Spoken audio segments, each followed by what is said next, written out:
right. Well, James, it's such an honor to officially get to meet you. Oh, thank you very much. Thank you. Yeah, you're welcome. I'm a content creator and I've been doing Grey's Anatomy impressions for a few years now, and Dr. Weber has made it into the mix. Oh, I'm very humbled. Well, I was actually at the 400th episode anniversary celebration. Oh, you were? Okay. Yeah, and it was so cool to be able to see everyone come together like that. It was very heartwarming, seeing the speeches and everything. You are one of, 3-4 people that have been in the show since day one. Yeah. You're the last man standing, I think. Yeah. Since it started a little over 20 years ago, what has that been like for you to watch the series evolve, watch another generation of new interns and residents take over? Oh, wow, it's been amazing. It's the kind of thing that actors kind of dream about. We're in a very select fraternity / sorority, and the fact that most actors, their lives are very transitory. We go from job to job, and that's just the way of the world. But to be attached to a show for now going in 22 years, over 20 years, and be there from day one to watch its birth, its gestation, and going on into adolescence and adulthood and stuff. It's been amazing, and to see the passion of our fans over these 20 some odd years. We've actually had maybe 2, almost 3 generations of fans who've watched the show, thanks to the streaming platforms, Netflix and Hulu, and so it keeps generating that interest and stuff. And it's great when we get new cast members in, especially the new interns. They bring a really nice energy to it, and another way of looking at the interaction between characters and the story and stuff. So that's always refreshing to see that. Wonderful, yeah. Kim Raver and Kevin McKidd have been a centerpiece in the show for quite some time, and I believe they just had their last episode. Yeah. How are you feeling about that? Oh, there's some melancholy around it. Absolutely, they were such an integral parts of the show, but they're never gone. Their imprint is very, very entrenched in that show, and that they will circle back. Kim directs as well as Kevin. Actually, Kevin's directed 49 episodes over the span since he's been there. Yeah, and so I'm quite sure he'll circle back around at some point, maybe direct some. Oh, maybe direct number 50. Give him a nice even round number. Yeah. Oh my gosh. But they'll always be a member of that Shondaland family, and down the road, I'm quite sure our paths will cross again. Of course. Well, I gotta do my research and check out which episodes that he's directed. I know that is common with the cast. Sometimes they'll direct the episodes. We're definitely gonna miss them. Yeah.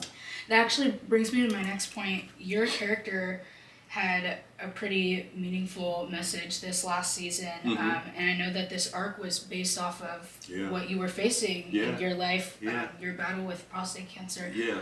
How much involvement, if any, did you have in creating that storyline?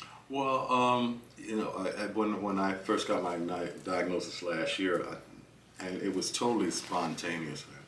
I said I have to integrate my journey into Dr. Weber's journey as well. I've been a big advocate of prostate cancer screenings and stuff for over 20 years.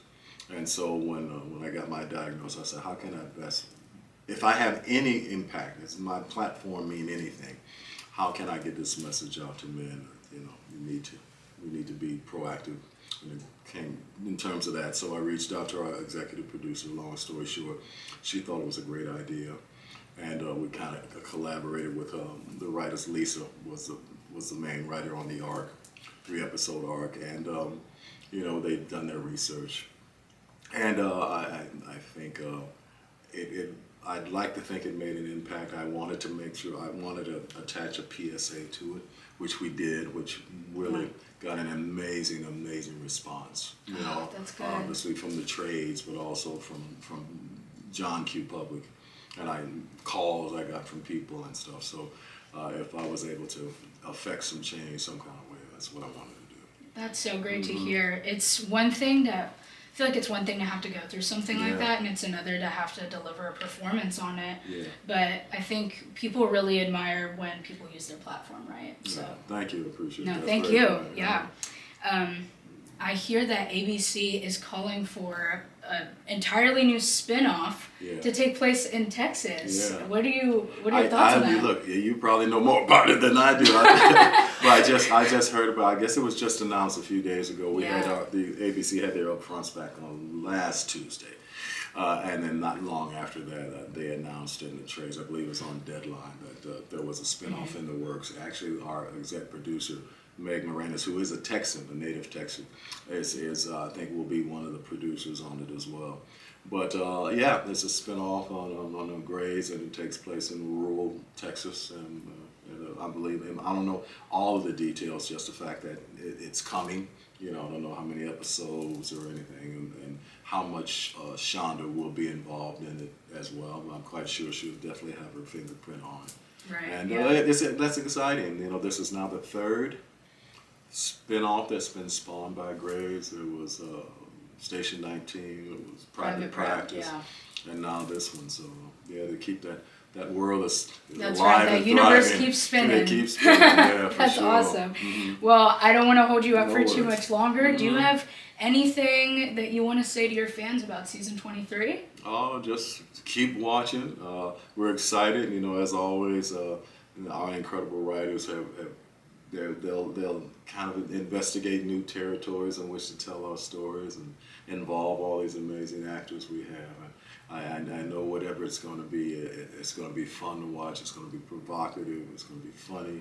Yeah. It's going to challenge discussion, and that's what's made Grey so successful for all these years. We'll see what the next big catastrophe is Listen, on season 23. Can't wait. All right, well, there you have it. Thank you so much for having this interview with me. I'm so honored to be able to talk to you. I appreciate it. All the best to you. Thank you so much. You as well.